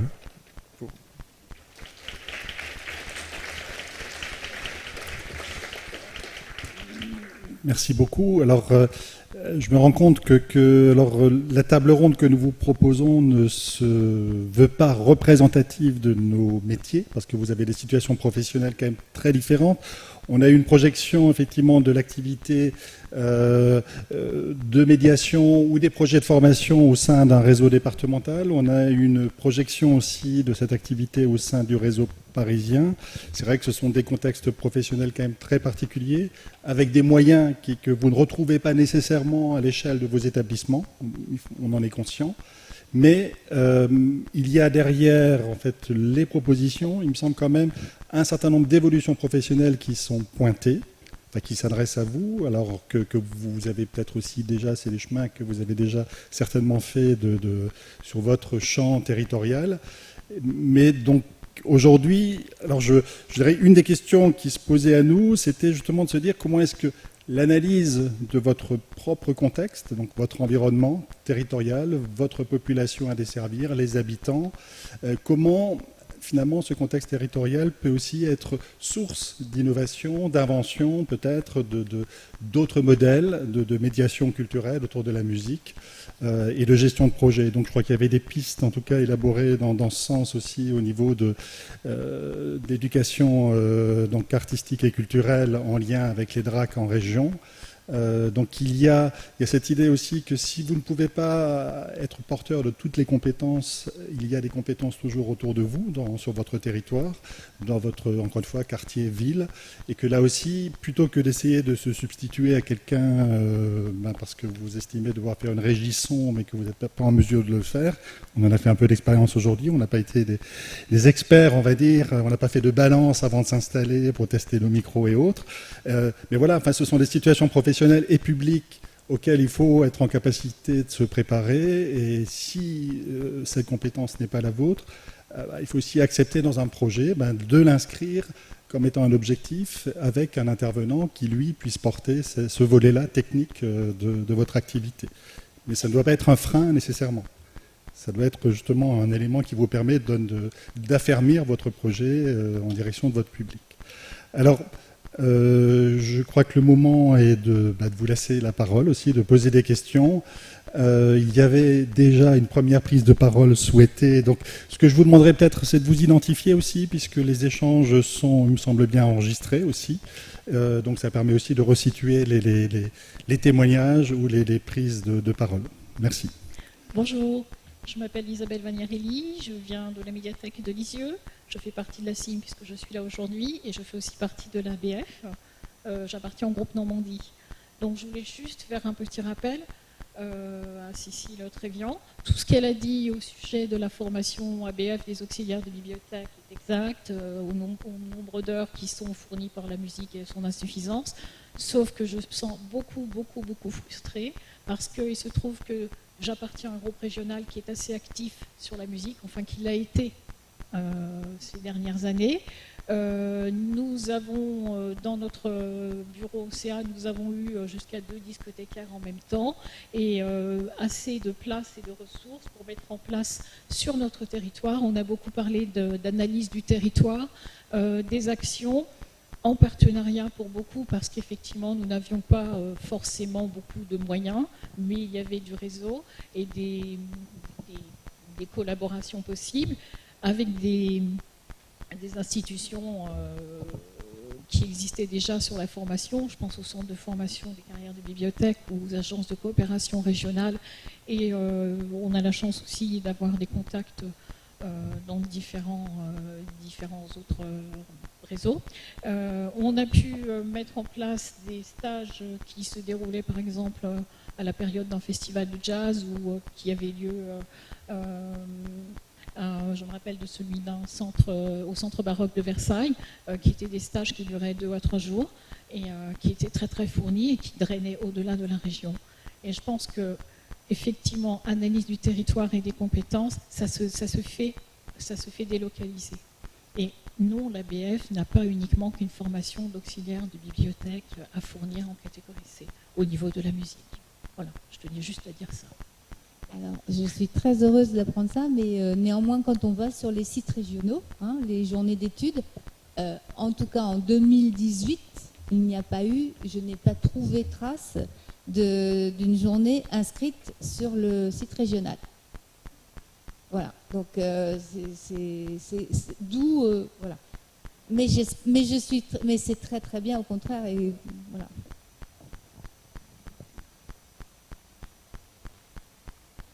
Est-ce qu'il y a une autre question dans la salle?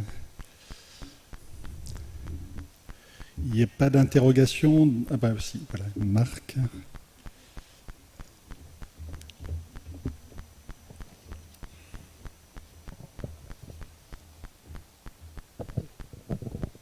Oui, c'est pas une question, c'est une proposition, puisque Emmanuel et Aziza a évoqué une journée d'études que nous sommes en train de préparer pour le réseau parisien. Ça sera le jeudi 6 juin, donc ça sera l'État.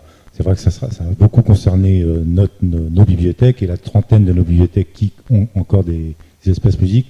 Mais pour dire que cette journée on va réserver un quota 10 à 15% à des professionnels extérieurs au réseau parisien si ça vous intéresse. Donc surveillez la liste discothécaire.fr, on fera passer les informations par ce biais. Merci.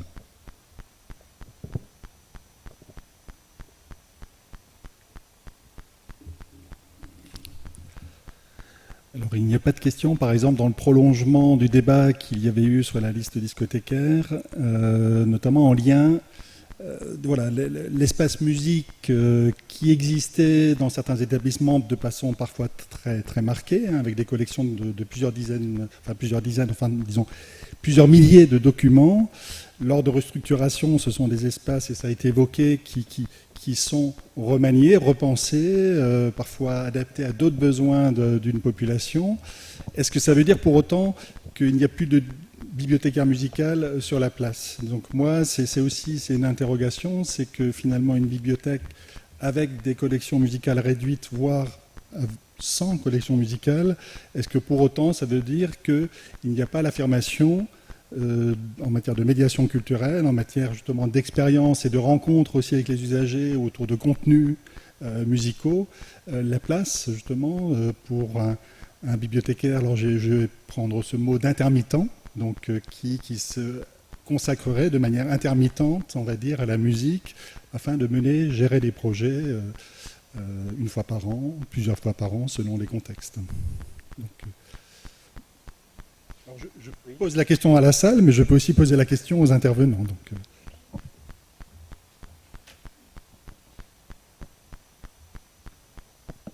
Je te le place après. En fait, je place la mienne en même temps.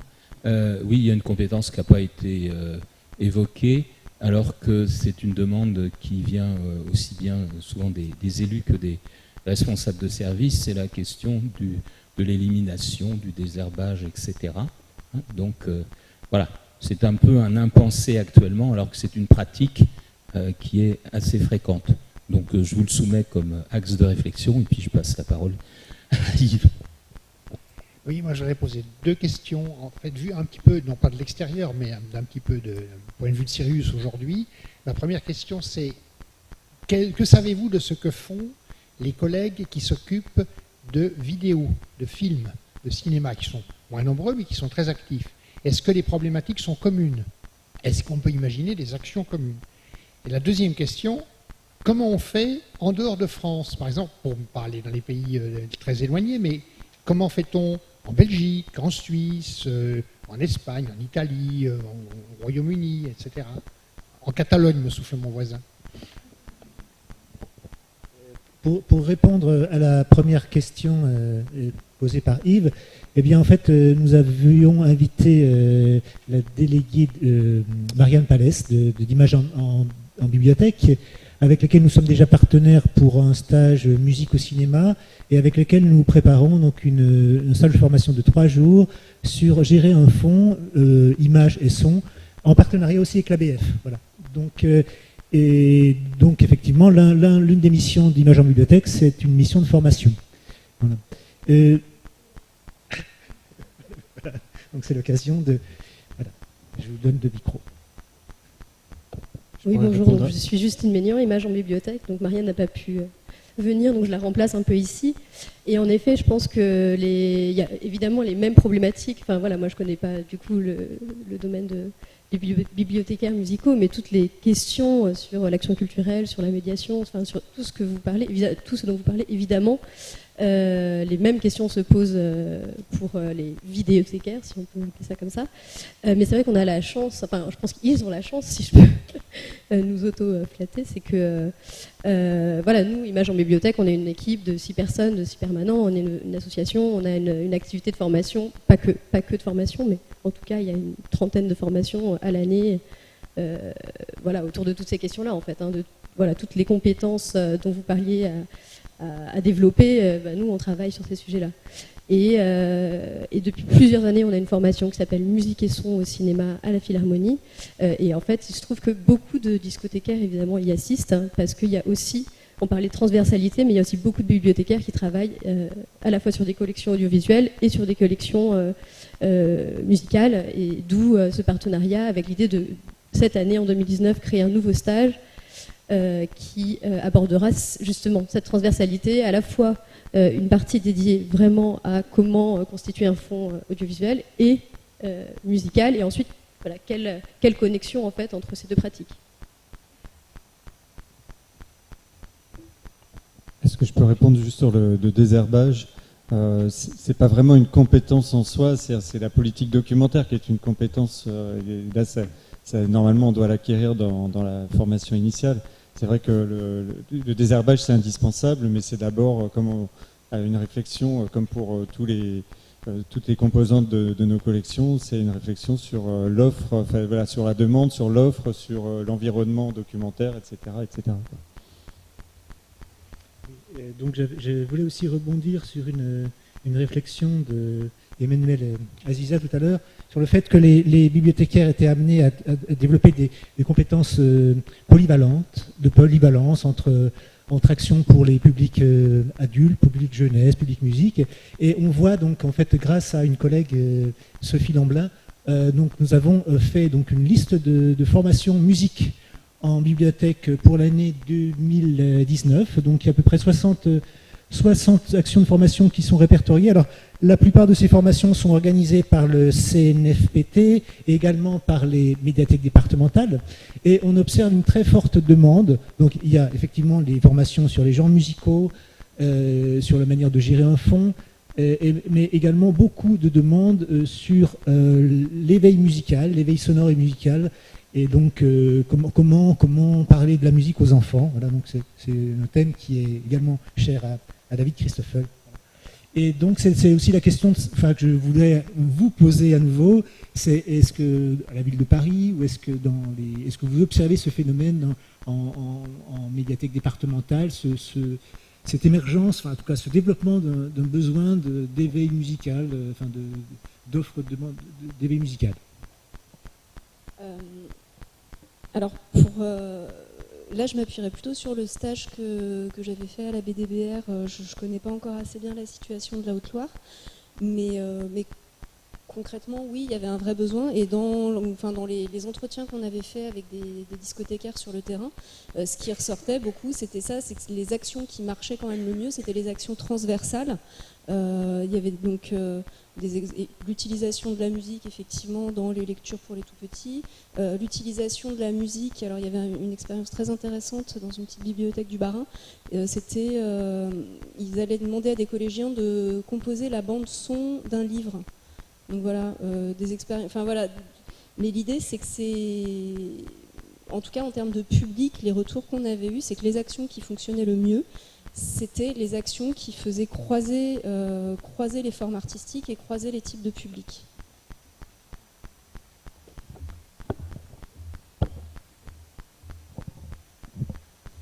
Alors, un complément d'information. Alors, on va rester en Alsace donc au mois de février 2019. Donc, le réseau de médiathèques de la ville et de l'Eurométropole avait organisé une manifestation qui s'appelle Enfantine et qui était justement dédiée à la musique sur toute la programmation.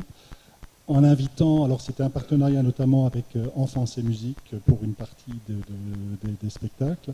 Mais c'est vrai que c'est une thématique qui est très forte. La thématique enfantine, de toute manière, en visant un public particulièrement jeune. Donc, mais on a rencontré un très franc succès sur l'ensemble des moments de rencontre proposés au public.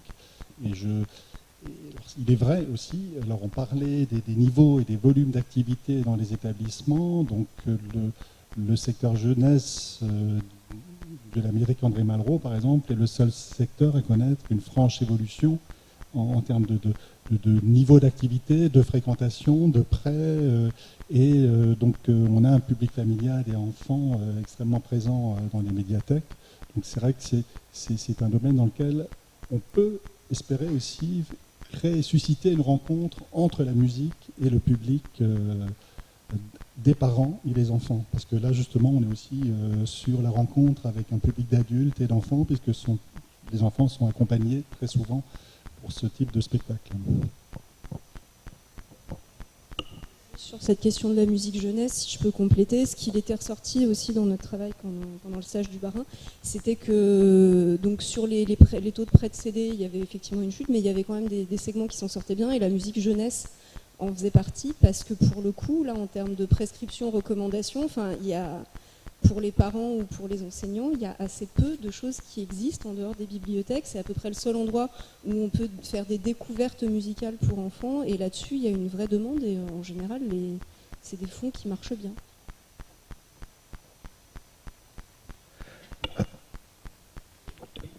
Alors, Damien Poncet de la Médiathèque musicale de Paris. Je voulais juste me faire l'écho de 3 constats sur de terrain pour avoir discuté un peu avec la responsable des formations en bibliothèque, qui me disait par exemple qu'il y a des offres. Quelquefois, il y a aussi une problématique de trouver les bons interlocuteurs pour proposer des formations qui ne soient pas toujours les mêmes depuis 5 ans et avec des intervenants de qualité. Et quand c'est le cas, là je pense il y a Annabelle qui est ici, qui ressemble au CTMC, propose une nouvelle formation sur la musique contemporaine à destination des psychothécaires. En quelques heures, la formation a été remplie. Donc ça prouve bien que quand il y a des formations, même pointues, pointues, qu'on peut considérer comme pointues, les gens sont demandeurs. L'autre écho que je voulais apporter, c'est qu'en fait, finalement, il y a beaucoup de formations qui se font, alors je parle du réseau parisien, mais entre collègues, de façon informelle, quand les structures acceptent et quand les directions acceptent qu'on puisse passer 3 heures dans une bibliothèque pour former un collègue, formé de façon informelle, et que la formation passe pas tout le temps. Enfin, c'est bien quand elle passe par des formations structurées, etc., mais que si on pouvait encourager une certaine souplesse dans la mesure du service public, etc., pour aller voir, quand on demande une formation, pour faire une formation, une aide, pour savoir comment prêter, accorder des instruments de musique, de guitare, ou faire une playlist sur Internet, ou savoir faire un montage vidéo, ou comment on peut obtenir tel logiciel pour faire du montage audio. Moi, c'est des trucs très concrets qu'on me demande régulièrement, pourquoi on me refuse d'avoir Audacity, qui est un logiciel gratuit à la ville. On essaie de donner Donc, quelquefois, la formation, ça peut être aussi une certaine souplesse de dialogue je pense que les collègues bibliothécaires ont, et qui est facilité quand c'est ouvertement accepté et encouragé par la hiérarchie.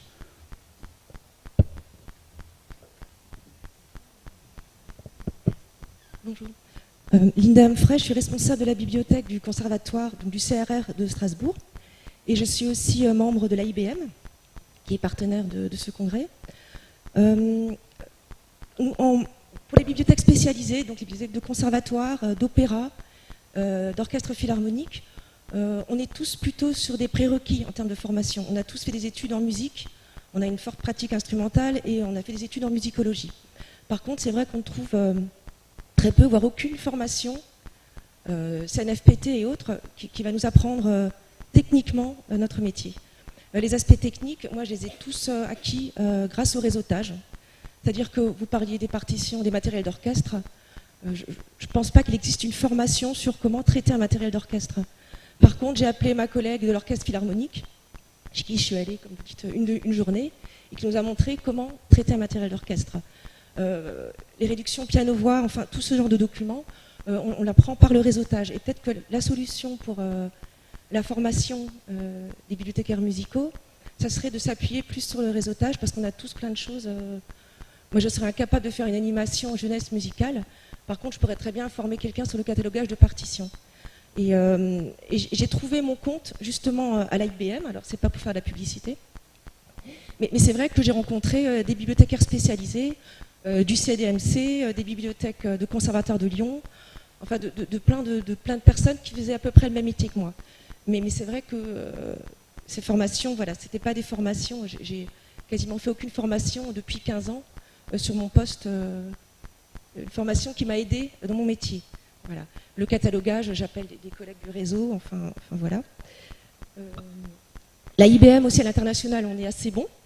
En congrès, j'ai rencontré beaucoup de collègues étrangers, des collègues belges qui ont complètement les mêmes problématiques que nous, des collègues en Allemagne, des collègues allemands qui travaillent sur des musiciens exilés, enfin plein de choses qui permettent de nourrir mes échanges avec mon public au conservatoire. Voilà, c'était tout. Juste désherber une partition, c'est très très difficile. C'est pas juste la politique documentaire, hein, c'est l'édition, l'année d'édition, le document patrimonial, est-ce qu'il existe, est-ce qu'il a été réédité, en quelle langue il est édité. Et c'est vrai que j'ai fait une formation désherbage du CNFPT et je suis repartie bredouille. Voilà.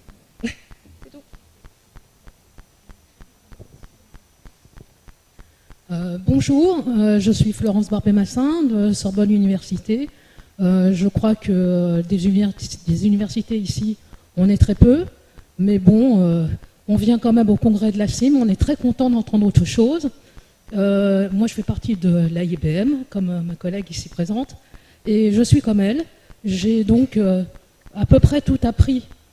J'ai une forte formation musicale d'abord, et j'ai à peu près tout appris sur la bibliothéconomie et le catalogage, etc. Le désherbage, je ne connais pas. J'ai une forte collection patrimoniale dans les sous-sols, hors de question de désherber quoi que ce soit. Voilà, etc. etc. Donc, en effet, on est très content d'être là pour entendre autre chose. Mais voilà, je voulais quand même vous dire ça, parce que, voilà, comme ça, ça nous permet de nous enrichir. Merci beaucoup. Merci. Alors peut-être juste, alors non pas une réponse parce que c'est justement c'est des choses difficiles à trouver, on le voit bien, mais la question de l'auto-formation en fait pose effectivement cette capacité de chacun à saisir, à se saisir, à saisir autour de lui les compétences, mais il y a ce risque aussi de perte de visibilité. Et si on revient donc sur cette question, disons que pose la CIM aujourd'hui, c'est aussi de se dire, si on pose la question de la formation, c'est aussi la question de, malgré tout aussi, de l'avenir. C'est-à-dire que si on pense à former des professionnels, c'est qu'on pense aussi à l'avenir de cette profession et à l'avenir de leur mission, de leur rôle dans la ville, dans la société. Et donc je voudrais juste quand même pointer, enfin il y a une forme de responsabilité, il me semble aussi publique, à former disons, des professionnels dans le monde des bibliothèques et à y veiller. Donc, et à veiller dans ce double sens, c'est-à-dire que veiller à ce que ces compétences soient acquises et existent, mais veiller aussi à ce que cette profession puisse s'affirmer et soit reçue et entendue auprès des habitants comme étant un service, un moment d'échange et d'expérience aussi où chaque personne peut se construire dans une relation, dans un lieu public que peut être la médiathèque. Donc, bien sûr, on est nombreux à avoir fait nos parcours avec une grande partie d'auto-formation. Mais je pense qu'il faut veiller aussi à l'affirmation de notre métier dans les catalogues, dans les enjeux en tout cas de notre profession dans les catalogues que peuvent être ceux peut-être du CNFPT ou d'autres formes de journées d'études, donc comme celle que proposait Marc, qui sont quand même l'affirmation d'une identité professionnelle et du rôle joué donc, par les bibliothécaires musicaux, mais les autres bibliothécaires aussi, dans la cité. Et je crois que c'est un élément important. Donc, veiller quand même à cette affirmation et cette présence, on va dire, ça me semble une chose importante. Oui, bonjour. Anne Bouchot de la médiathèque Marc-Bernard de Nîmes. Plus qu'une question, c'est plutôt un petit témoignage. Outre les difficultés effectivement à trouver des formations, il y a aussi pour ce qui me concerne, enfin concerne aussi mes collègues je pense, tous les bâtons dans les roues que met notre collectivité pour faire qu'on se décourage de se former. Je pense que concrètement, c'est la dernière année que je demande à aller aux rencontres de la CIM, par exemple. C'est trop compliqué. Quand j'arrive à décrocher une formation, je mets au moins 2 ans à m'en remettre avant de me relancer à faire une demande. Voilà, donc ça, pour ce qui me concerne, c'est un réel problème. Pour ce qui est des formations CNFPT, dès que c'est une formation qui est en dehors de notre région, eh ben, c'est mission impossible parce qu'on n'a jamais de place. Voilà, donc il se passe des choses oui, il se passe quand même aussi des choses intéressantes dans d'autres régions. Pour ce qui est de ma région, ex-Languedoc-Roussillon, il n'y a rien en musique. Ils sont très intelligents, c'est-à-dire j'avais fait une formation super intéressante une fois de Natacha Pianco, justement pour monter des ateliers pour les enfants, l'atelier de découverte musicale. Elle m'a expliqué que le CNFPT, donc à l'époque Languedoc-Roussillon, n'allait plus embaucher des personnes qui n'habitaient pas la région, soi-disant pour des économies. Autant vous dire, c'est des économies de bout de chandelle, puisque comme elle a souligné, il vaut mieux parfois avoir un billet de train pas trop cher, plutôt que de rembourser quelqu'un qui viendra en voiture. Voilà, donc elle ne viendra plus. Voilà, et tout ce qui se passe en dehors, on n'arrive pas à voir parce que les places sont prises d'assaut par les collègues qui sont géographiquement proches. Je comprends ça tout à fait. Mais voilà, bon, c'était un double témoignage. Merci. Jean-Luc. Jean-Luc Protet, bibliothèque de Caluire-et-Cuire, juste à côté d'ici. Oui, je voulais intervenir à peu près sur le même, même exactement sur le même sujet. On est dans un cercle vicieux parce qu'en fait, on fait des demandes de formation. Il faut effectivement souvent énormément d'énergie pour justifier et réjustifier.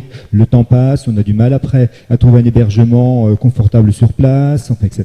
C'est très très terre à terre, mais c'est vrai que c'est démotivant pour toutes ces démarches. En général, une formation, on a tendance aussi un petit peu à préparer le sujet. Quand on a la réponse positive, tant mieux. Parfois c'est négatif, on a préparé pour rien, donc il ne faut pas que ça se reproduise quand même trop souvent. Donc je parlais de cercle vicieux parce qu'en fait on fonctionne souvent, enfin je parle pour moi, pour Caluire, mais je pense qu'on est nombreux dans le cas, avec un système de plan de formation. C'est-à-dire qu'il faut donner dans un plan de formation quels sont nos soins de formation. Le mot larron est mal utilisé, mais c'est quand même l'occasion qui fait mal approprié, mais c'est l'occasion qui fait le larron. C'est-à-dire qu'on voit une formation intéressante, on a envie de s'y inscrire, on l'avait pas mis dans le plan de formation, et c'est pour ça qu'il faut justifier, réjustifier. Idéalement, mais je sais très bien que pour les organismes de formation c'est difficile, idéalement il faudrait qu'on ait les formations, l'information au moins 1 an à l'avance. On pourrait mettre ça dans les plans de formation et ça passerait beaucoup mieux. Alors en fait, il n'y a pas beaucoup de formations, il n'y a pas beaucoup de demandes. Bon, le coût de l'offre et de la demande, de la poule et de l'œuf, on ne sait plus qui est responsable de quoi, mais le système est un petit peu mal embarqué quand même avec les lourdeurs administratives auxquelles on est confronté. Le problème aussi des formations qui ne sont plus annuelles, parce que c'est vrai qu'il y a quand même une époque, c'était mieux avant, ça a été dit tout à l'heure, une époque où on avait beaucoup plus de formations, on la manquait une fois, mais on la redemandait dans ce qui n'était pourtant pas un plan de formation à l'époque, on la redemandait une deuxième fois et on l'obtenait. Là, il faut pas louper la fenêtre, la formation elle existe, on a envie de la faire, il faut donc beaucoup d'énergie pour justifier la demande, et on ne la revoit pas réapparaître pendant 3 ans. Les formations annuelles, c'était de ce point de vue-là l'idéal. On l'a manqué une année, on l'a récupéré l'année suivante. Merci Jean-Luc. On est bien, je pense qu'on est, oui, il est temps. Le food truck attend dehors. Et voilà. Alors oui. Est-ce que... D'accord. Oui. Je passe la parole à Christian. Oui, ces questions, on va continuer à les traiter dans la journée. Il y a un atelier cet après-midi, donc si vous n'avez pas encore fait votre choix sur les ateliers, ils sont nombreux. Il y a un atelier qui va aborder ces questions de formation, ce qui ressort de nos échanges. Et demain matin, fin de matinée, à 11h, il y a aussi une table ronde à laquelle vous pourrez aussi vous adresser à d'autres interlocuteurs dont certains auront d'autres réponses à vous apporter, en particulier un représentant du CNFPT, de l'ENSIB, de Médiat, centre de formation, etc. Donc le débat est loin d'être clos. Oui, merci. Donc c'était justement, ça fait partie des mots pour la conclusion de cette table ronde. Un grand merci donc aux intervenants donc qui ont pris le risque de vous présenter leur démarche, leurs actions dans un domaine qui est effectivement très complexe et très délicat. Donc merci de les applaudir.